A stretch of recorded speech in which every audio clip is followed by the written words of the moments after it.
राजन, रास्ता काटने के लिए मैं तुम्हें एक कहानी सुनाता हूँ। यमुना के किनारे धर्मस्थान नाम का एक नगर था। वहीं केशव नाम का एक आदमी रहा करता था। उसकी एक पुत्री थी जिसका नाम मालती था। जब पुत्री विवाह के योग्य हुई तो माता पिता और भाई को उसकी चिंता सताने लगी। एक बार तीनों अपने अपने काम से कहीं गए तो उन्हें अपनी लड़की के लिए योग्य वर मिल गए। तीनों ने अपने अपने चुने हुए वरों को ये वचन दे दिया कि वो मालती का विवाह उसके साथ ही करेंगे, जबकि तीनों आपस में इस बात से अनजान थे कि वो तीनों लड़कों को अपनी बेटी के विवाह के लिए आमंत्रित कर रहे हैं। ये क्या कह रही हो तुम? अरे मैंने तो मालती के लिए एक बहुत ही होनहार नौजवान पसंद कर लिया है। मैंने भी ऐसा ही किया है। वो योग्य वर बस आने ही वाला है। माँ, पिताजी, ये आप दोनों ने क्या किया? मैंने स्वयं अपनी बहन के लिए किसी को वचन दे दिया है। अब क्या होगा? अरे वचन तो मैंने भी दिया है, लेकिन अब हम तीनों अपने अपने वचन का पालन कैसे कर पाएंगे? हमें वचन देने से पहले एक दूसरे से बात कर लेनी चाहिए थी। हाँ पिताजी, लेकिन अब कुछ नहीं हो सकता। अब हम कैसे मालती के लिए उसके वर का चयन करेंगे? एक काम करते हैं, इसका निर्णय मालती पर ही छोड़ देते हैं। जो मालती कहेगी वो हमें स्वीकार होगा। हाँ, ये ठीक रहेगा। इसके अलावा हमारे पास दूसरा कोई रास्ता भी तो नहीं है।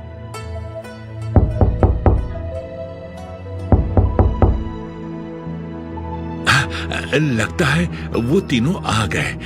बेटा, तुम एक काम करो, मालती को बुला लाओ। तब तक मैं दरवाजा खोलता हूँ।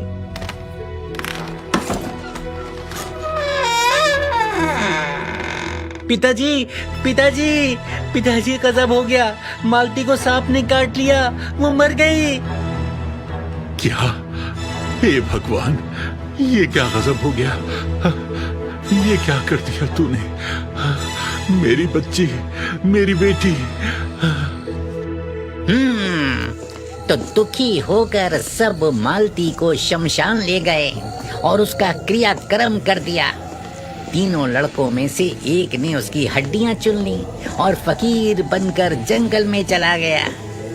एक लड़के ने मालती की राख की गठरी बांधी और वहीं झोपड़ी डालकर रहने लगा, और तीसरा योगी होकर देश देश घूमने लगा। एक दिन की बात है राजन, वो तीसरा लड़का घूमते घूमते एक नगर में जा पहुंचा और एक महिला के यहाँ भोजन करने बैठा। क्या आप थोड़े समय प्रतीक्षा कर सकते हैं? मैं अभी पड़ोस से होकर आती हूँ। लेकिन अभी तो आपने मुझे भोजन परोसने की बात कही थी। नहीं, अब मुझे यहाँ भोजन नहीं करना है। ऐसा मत कीजिए, मैं गई और वापस आई। बस ये संजीवनी विद्या से मैं अपने पड़ोसी को जीवित करके तुरंत लौट आऊंगी। ये आप क्या कह रही हैं? संजीवनी विद्या से किसी को भी जीवित किया जा सकता है? हाँ, संजीवनी विद्या की पोथी से मैं कुछ मंत्र पढ़ूंगी। जो मर गया है और जो जलकर राख हो गया है वो भी जीवित हो उठेगा। ये बात मैं विश्वास के साथ कह सकती हूँ। मैं नहीं मानता, ऐसे नहीं हो सकता। आप माने या ना माने, लेकिन यही सत्य है।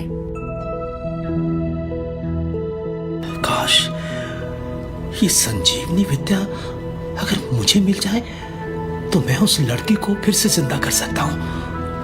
मुझे किसी भी कीमत पर संजीवनी प्राप्त करनी होगी। मैं एक काम करता हूँ, मैं आज रात यहीं ठहर जाता हूँ। जब ये लोग सो जाएंगे तो मैं संजीवनी विद्या लेकर यहाँ से चला जाऊंगा। ठीक है, मैं भोजन के लिए रुकता हूँ। तो राजन, संजीवनी विद्या प्राप्त करने के लिए वो लड़का वहीं रुक गया और रात को संजीवनी लेकर घर से निकल गया। तीसरा लड़का संजीवनी लेकर रात को ही उस जगह पर पहुंचा जहां लड़की का क्रियाक्रम किया गया था। लड़के ने देखा कि वहां पहले से 2 लड़के बैठे बातें कर रहे हैं। मैं तो तब से इसी राख के सहारे जिंदा हूँ, यहीं रहता हूँ और यहीं खाता हूँ। मैंने तो कई देश घूमे, लेकिन मुझे कहीं चैन नहीं मिला। ये भी हमारी जिंदगी का अजीब इत्तेफाक है कि हम तीनों एक ही कन्या से विवाह करना चाहते थे और विवाह से पहले ही वो हमें छोड़कर चली गई। अच्छा, एक बात बताओ, क्या तुम्हारी उस तीसरे लड़के से कभी बात हुई? नहीं, मेरी तो कभी बात नहीं हुई। पता नहीं वो कहाँ होगा। मैं भी यही हूं। अरे तुम? लेकिन तुम तो फकीर बन गए थे ना? हाँ, लेकिन अब मैं फकीर बनकर यहां नहीं आया हूं। मैं यहां आया हूं मालती को दोबारा से जीवित करने। ये क्या कह रहे हो तुम? मालती को कैसे जीवित किया जा सकता है? वो तो मर चुकी है। उसकी राख के सहारे ही तो मैं अब तक जिंदा हूं।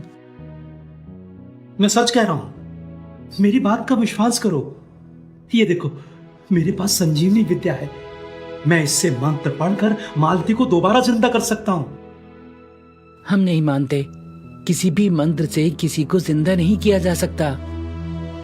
प्रत्यक्ष को प्रमाण क्या है? इसमें न मानने वाली कोई बात ही नहीं है। तुम सिर्फ मालती की राख और उसकी हड्डियों को इकट्ठा कर दो, बाकी सब मुझ पर छोड़ दो। देखो, इसकी बात गलत साबित होनी ही है, पर इसे एक मौका मिलना चाहिए। हम अभी मालती की हड्डियां और राख इकट्ठी कर देते हैं। बस मैं तुम दोनों से यही चाहता था।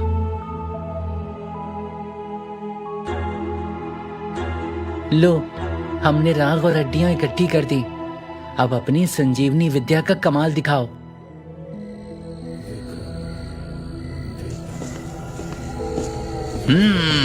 तो राजन, तीसरे लड़के ने जैसे ही मंत्र पढ़ा, वो लड़की जीवित हो उठी। उसके जीवित होने के बाद तीनों उसे पाने के लिए आपस में लड़ने लगे। अब तुम बताओ राजन, वो लड़की किसकी पत्नी होनी चाहिए? और हाँ, अगर जानते हुए भी मेरे सवाल का जवाब नहीं दोगे तो तुम्हारा सिर टुकड़े टुकड़े हो जाएगा। बेताल, पत्नी उसकी होनी चाहिए जो वहां कुटिया बनाकर रहा। वो क्यों राजन? वो इसलिए बेताल, जिसने हड्डियां रखी वो तो उसके बेटे के बराबर हुआ। जिसने विद्या पढ़कर जीवन दान दिया वो पिता के समान हुआ। लेकिन जो राख लेकर रमा रहा वही उसका पति बनने का असली हकदार है। बिल्कुल ठीक राजन, बिल्कुल ठीक कहा तुमने। लेकिन तुम बोले और मैं चला। मैं उड़ा।